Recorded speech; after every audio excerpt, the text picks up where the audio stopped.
tugiye kuganira kuri RSA Encryption. Etape ya mbere ni ugufata imibare ibiri iri prime. Umubare wa mbere ni Q, ni P, uwa kabiri ni Q. Imibare ibiri iri prime. Imibare iri prime ni imibare itajya ibona indi yigabanya usibye yo ubwayo. Uwa mbere ni 5, niwo twafashe, uwa kabiri ni 7. Etape ya kabiri ni ugushaka N. N ingana n'igikubo cya P dukubye Q, irangana na 5 dukubye 7, bikabyara 35.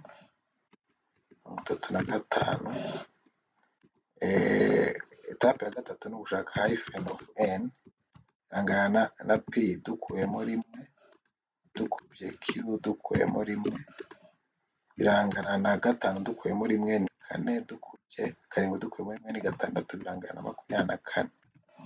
Etape ikurikiyeho ni iya 4, ni ukwibaza ngo nihe mibare ibiri twakuba. Umubare umwe uraba uhagarariye encryption n'uwo uhagarariye decryption.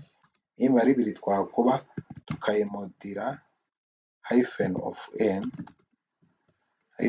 N hagasigara 1. Reka twongere tubikore neza.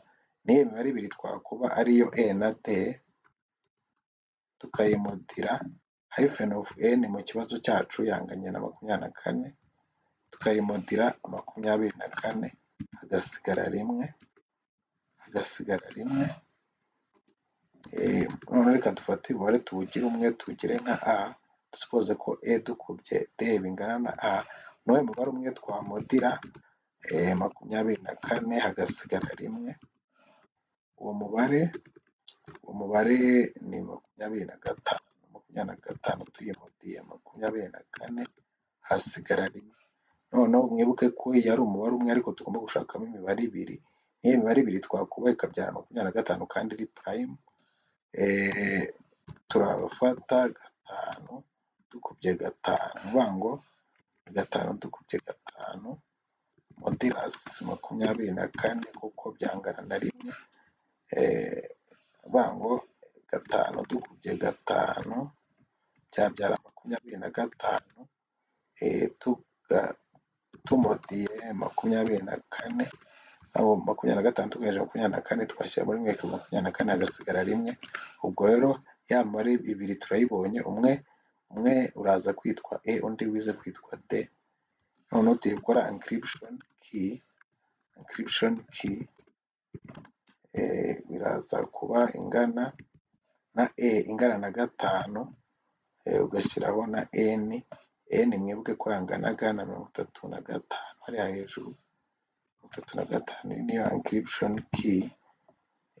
Tugiye gukora na decryption key. Iraza kungana na D yanganye na 5 iri kumwe na N ingana na 35. Tugiye gufata inyuguti ya M cyangwa dufata inyuguti ya N. Tugiye kuyikorera encryption. Uraza hano ukabara inyuguti uko zimeze. A ni 1, 2, 3, 4, 5, 6, 7, 8, 9, 10, 11, 12. N tuyishyize mu mibare yaba ingana na 12. Noneho kuyankiriputinga dufata umubare baduhaye cyangwa se message baduhaye ingana na 12, tukawupawaringa encryption key yanganaga na 5, tukawumodira na N. Iyi niyo formule yo gukora encryption muri RSA 35. Ukabikora muri calculatrice yawe ukareba icyo bibyara. Turafata 12, dupawaringe 5, dukande kuri modulus, tumodire 35, biraza kubyara 17. Uvuga ngo encrypted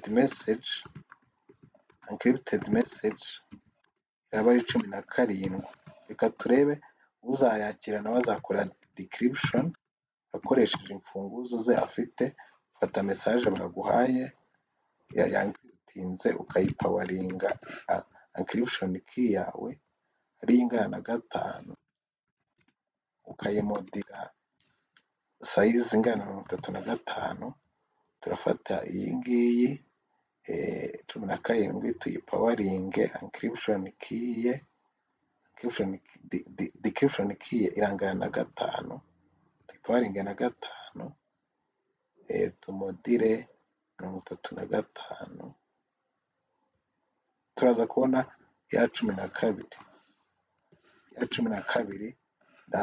ndaza kureba ko inyuguti zikurikirana hano muri tableau nze kubona ko izakungana niyo bari bampaye ariyo M. Murakoze cyane, uko niko bakora RSA. Turaza gukomeza tugenda dukora exercice. Murakoze cyane.